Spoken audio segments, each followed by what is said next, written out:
ଶାଗ ବାଛିଦେବି। ଶାଗ ବାଛିଦେଲା ପରେ ବାଛିକି ସବୁ ଧୁଆଧୁଇ କରିକି ଥୋଇ ଦେଇକି ଗଲା ପରେ ଆସିଲା ଆସିକି ଗାଧେଇକି ଭଜା ହେଇଯାଇଥିବ ପଖାଳ ବଢ଼ିଆ ହେବ। କାହିଁ କହିଲ କାଲି ଓଷା ହେଇଥିଲା ମୁଁ ଖାଇନି, ଆଜି ପଖାଳ ଶାଗ ଭଜା ହେନି ଖାଇବି। ଆଉ କ'ଣ ସେ ସେପଟେ ଗୋଟା କଲରା ବସିକି ଭାଜୁଛି ତାକୁ ବି ଖାଇବି। ଖାଇସାରିଲା ପରେ ଯେଉଁ କଥା ତାପରେ ମୋ ପାଟିରୁ ବଚନ ବାହାରିବ। ମୁଁ ଖାଇନି କାଲି ରାତିରେ ଶୋଇଛି। ଆଉ ତ ଏମିତି ଚାଲିଛି ସବୁ ସକାଳ କାମ। ଏତେବେଳେ ହେଲାଣି 8ଟା ହେଲାଣି, ମୁଁ ଗାଧେଇନି। ଆଉ ଛୁଆର କାମ ତ ଆଗ କରିବାକୁ ପଡ଼ିବ। ଛୁଆ କାମ କରିସାରିକି ଆଉ ଏ କାମଟା ଛିଣ୍ଡେଇ ଦେଇ ଯିବି। ଆଉ ମୁଁ କାମ କରି ପୁଣି ଗୋଛେ ଥୁଆ ହେଇଛି ସଫା କରିବାକୁ। କୋଉଠି ଗୁଡ଼ି ଆଣି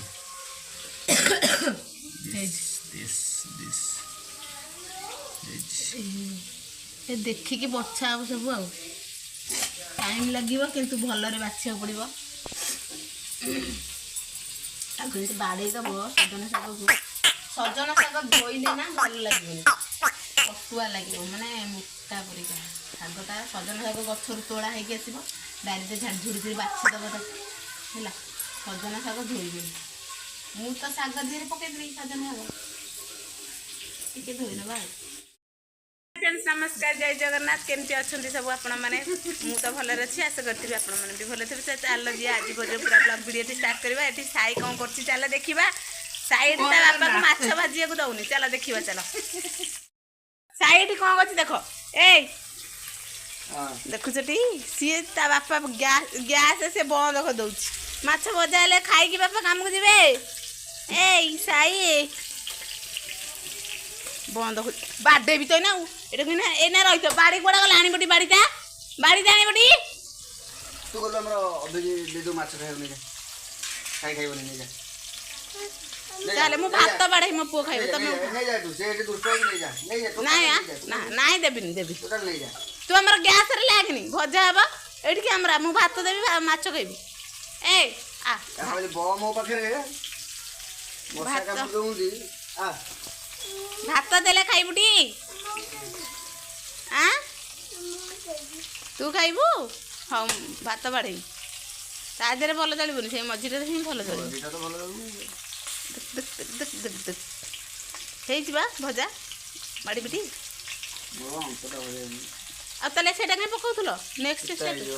ହଁ ପଛରେ ମୁଁ କରିଦେଇକି ଭାଜିଥାନ୍ତି। 8:40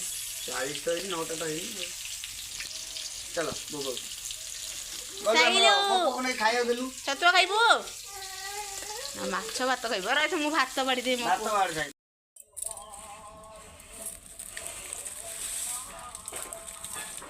ଆମର ସେଠି ମାଛ ଭଜା ହେଇଯାଇଥିଲା। ଏଇନା ହେଲା ମୁଁ ମସଲା ଏଠି ବାଟି ଦେଇଛି। ମସଲା ବାଟି ଦେଇଛି। ଆଉ ଆଳୁ 3ଟା ସିଝେଇ ଦେଇଥିଲି ଭାତରେ, ତାକୁ ଏଇନା ତରକାରୀ କରିଦେବି। ତରକାରୀ କରିସାରିଲା ପରେ ସାଇକି ପୁଣି ବହୁତ କାମ ରହିଲେ। ସାଇକି ଗାଧେଇବ ସାଇ, ପୁଣି ସିଏ ଖାଇବ। ତାପରେ ସିଏ ଆସିବେ ଖାଇବାକୁ, ତାପରେ ଖାଇବୁ, ପୁଣି ବାସନ ଧୋଇବୁ, କେତେ କାମ। ଆମର ମାଛ ତରକାରୀ ସାଙ୍ଗମାନେ, ମାଛ ତରକାରୀ କରିଦେବି। ରୋଷେଇ କେତେବେଳେ ସରିବ? ଟାଇମ୍ ଆସିକି 12ଟା ହେଲେ ହେଲା। ରୋଷେଇ ସାରିକି ପୁଣି ବାରିକି ଯିବାକୁ ପଡ଼ିବ। ବାଇରେ ଆମର ଜାଳ କିଛି ନାହିଁ ରୋଷେଇ କରିବାକୁ ହେଲା। ବାରିରେ ଯାଇକି ବୋଉ ଯାଇଛି ବାରିକି, ବରଡ଼ା ଫରଡ଼ା କ'ଣ ପଡ଼ିଛି ସବୁ ହେଉଛି ଇଚ୍ଛା ହେଉଛି। ଫୋପଡ଼ା ସବୁ ହଣା ହେବ। ବାରିକି ଯିବୁ, ଆଉ ତାପରେ ଦେଖିବା ଆଉ ଆସିଲେ କ'ଣ ହେବ କ'ଣ ନାହିଁ। ଆଉ ଆସିଛି ଆଜି ଆମ ଗାଁକୁ ଠୁସ୍କି।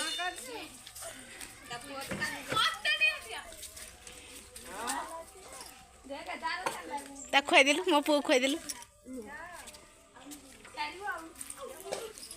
ଆମ ଟୁଇଁ ଆଉ ସାଇ ପୁଅ ତତେ ଦେଲେନି, ତତେ ଦେଲେନି। ଚାଲ ଦେଲେ ମତେ ଟିକେ ଦେଲ। ଦଉନି ମତେ, ଦେଖୁନ ସାଙ୍ଗମାନେ ଦଉନି। ପେଟ କ'ଣ ହବ? ତୋ ପେଟରେ ବିରାଡ଼ି ପଶିଯିବ, ମୂଷା ପଶିଯିବ, ଠେକୁଆ ପଶିଯିବ, ବେଙ୍ଗ ପଶିଯିବେ, ସାପ ପଶିଯିବେ ଲୋ ତୋ ପେଟରେ। ମତେ ଦଉନୁ।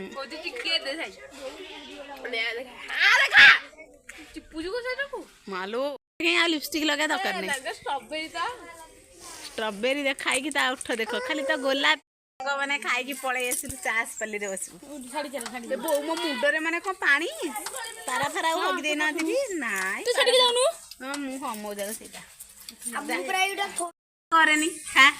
ହଁ ସବୁତକ ଖାଇବୁ। ବାଉଁ ଦେଖୁନା ବାଉଁ ହାତରେ ଖାଉଛି। ତାକୁ ଯେତେ କହିଲେ ଡାଁ ହାତରେ ଖା ସେ ଜମା ଶୁଣୁନି। ବାଁ ହାତରେ ଖାଉଛି। ଚକଟା ଗୋଟେ ହେଇଛି। ଗୋଟା କଲରା ମସଲା ଦେଇ ଭଜା ହେଇଛି। ଏଠି ହେଉଛି ଛତୁ ଆଳୁ ଭଜା। ଖାଇସାରିଲା ପରେ ତାପରେ ଦେଖିବା କ'ଣ ହବ। ସାଙ୍ଗମାନେ କୋବି ପିଠଉ ହେଉଛି। କିଏ ଖାଇବ ଆମ ଘରକୁ ଆସ ଦେଖ।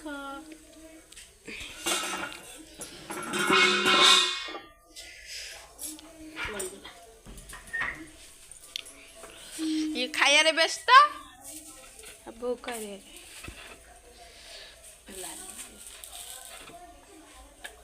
सोढ़ा नहीं कौन करछु का करे नेड़ी मटर कहीं थुआई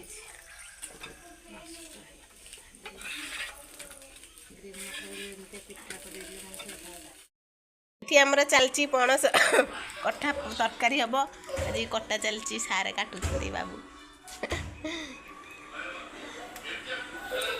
केमिति लागुची पणस काटिकी हाथ खाली इठा पणस मु खाइबी तम मुंडरे इठा भरिबी पणस मु खाइबी तम मुंडरे इठा बळीबी टन टन।